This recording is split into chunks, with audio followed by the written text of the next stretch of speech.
Vintage Allies Variety Broadcasting in Biglerville, Pennsylvania at the Country Store.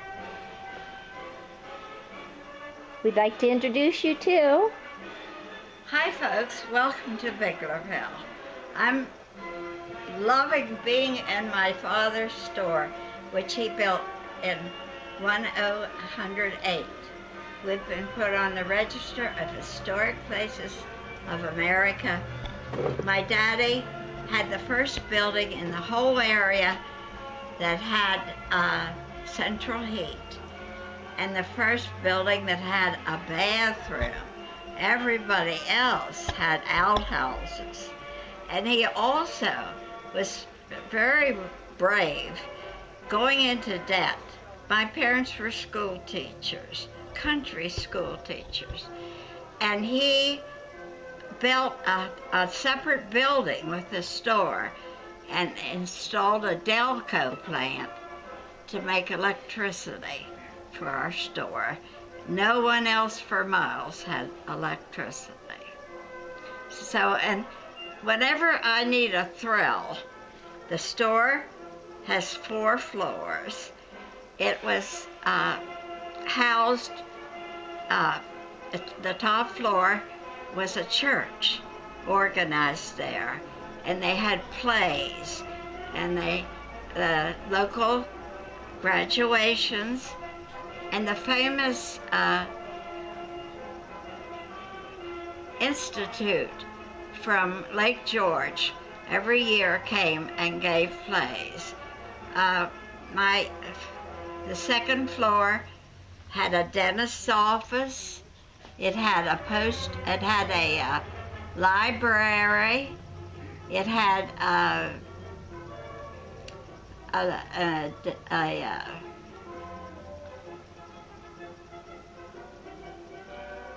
can't think right now. My brain isn't fast enough, but it had classrooms for the Biglerville school.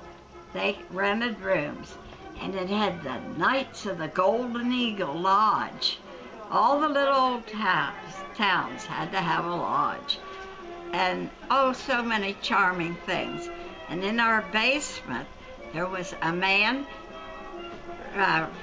had a restaurant, and there's an outside stairway that takes you down there, and another man had a harness shop, and we had sold everything under the sun, even tailor-made suits.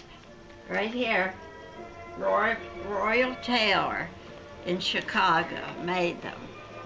Here's and we had fabric, yard goods to the ceiling. See, everybody made their own clothes or went to the dressmaker. But when it came to hats, you had to have a real hat made by a milliner. And my mother, we had a milliner's shop here in a little hick town of 500 people, owned milliner's shop. And my mother would go to Baltimore, and there was a school for milliners in Baltimore. She would go there every year and choose a milliner and buy all the supplies that were needed to make fancy hats. So I'm now fixing a special exhibit with all those crazy, wonderful hats. Oh, that will be wonderful. Can you tell us a bit about the Eisenhower picture behind you? Sure.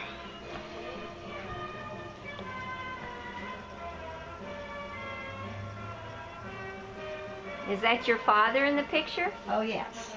That's Nur. It's Nur and Nettie Thomas. And they were school teachers. And very particular. It was all that we got the best education and all the advantages that no kids around here got. We even went to summer camps. My sister and I. She went to Gettysburg College, and I won a scholarship to Penn State for 4 years.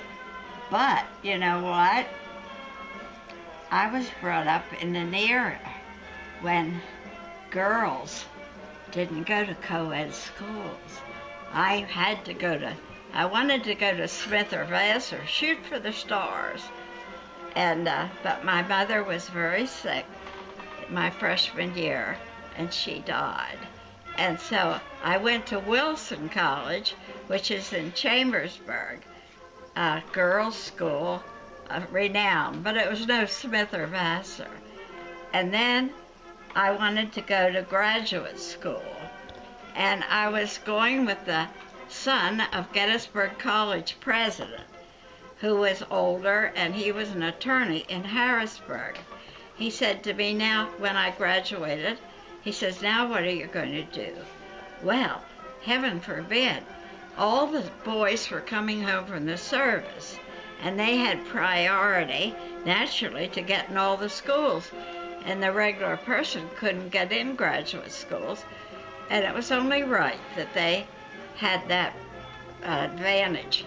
But he told his father, who was president of Gettysburg, that was Henry Hanson, and the father called New York the next morning, and I was in, just like that. And what year was this? Oh, I don't know, in the 40s. I can't, isn't that something? You know, offhand me in years. But imagine getting in overnight. So life has been exciting. It has. And how long have you been at this shop working? Since what age?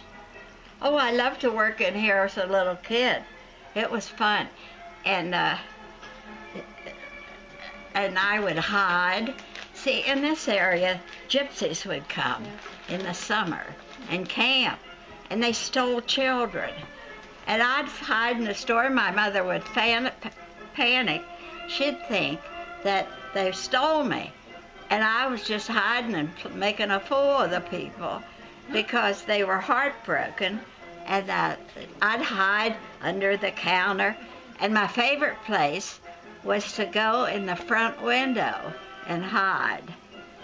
And then we had a cart that you pushed a 100-pound bag of chicken feed or sugar or anything. And I would get the clerks to push this little smart aleck kid in this cart. And I'd go up and down the aisles, and I'd say, faster, faster, you're going too slow. So I was sort of a devil. Good memories. Yes, that all goes in my book. Very good. I would like to ask you, this wonderful piece of equipment, it looks like a 10-key calculator. No, it's an adding machine. Adding machine, excuse me. Is that what you use to ring up your sales yet? No, I use the cash register. The cash register. And it has my daddy's name on, Thomas Brothers. That was one of the first national cash registers. We have so many rare things. Mm-hmm. Well, if you don't mind, we're going to take a look around. You do, and anything you want to know. This is rare. That's William Penn, a paper mache figure. You're in the brink of cigar country. They raised tobacco, and in the York area, people made cigars in their homes. And then this was William Penn, advertising William Penn cigars. Incredible. And, see, in the attic, we still have loads of treasures. And when I get bored, I tell my help, go find me a treasure. Aww. One day they came down with this picture of Lincoln. Could you imagine that was up there? Isn't that incredible? Treasures that are hidden for years are uncovered at the store here. Wait till you look and see. Oh, we will. And there's one more thing before we leave you at this spot. Can you tell us about the pretzel stand over here behind you? Yes, that's all old pretzels in there. Nothing was packaged for years. You just weighed it out. And potato chips, too. People love potato chips. They were quite a novelty. Those are like 60 years old. And would the purchaser come to the counter and you would hand the candy out? Or did they help themselves to the No, from the that bins? wasn't candy. Candy was in this case. Or pretzels? Did they No, help no, themselves? no. We weighed everything. You weighed everything for them. No, they didn't. They didn't pick anything. I mean, they didn't handle it. Right. Well, I'll tell you what. We're going to take a little tour Now here we have the wonderful old-time candy. They look like lozenges. And President Eisenhower loved root beer. And he would get these root beer and he would carry them in his pocket. And whoever he was with, he'd offer them a root beer barrel. And how many, can you name some famous individuals who've been here in the store? You mentioned Eisenhower. Has he been here himself? Well, of course. Oh my goodness, that's wonderful. Ike and Mamie gave us a wonderful gift. They wanted to give my sister and I, up here is a picture on the top shelf. It's a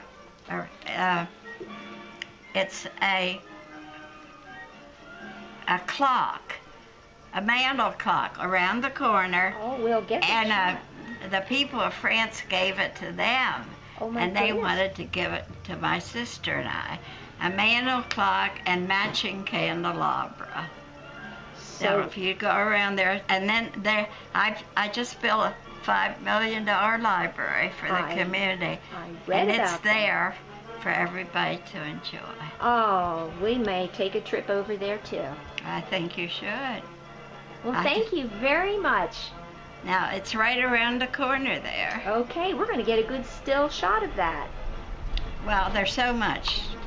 Thanks. Down this aisle is a rare lace cabinet. Well, we'll take a still picture of that. In the back. And you have a basement here too, which we'd like to And have a look upstairs. see. Mm-hmm. Beautiful.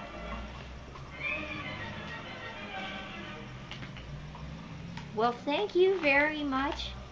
And we may pop back here again with another question or two. Oh, well. This has been a pleasure and a rare treat. I have so much. My sister and I started a historical society here. I remember your sister. And my husband was president of Rotary in Gettysburg. Gettysburg, Pennsylvania. Well, thank you very much. You're It's been an welcome. honor.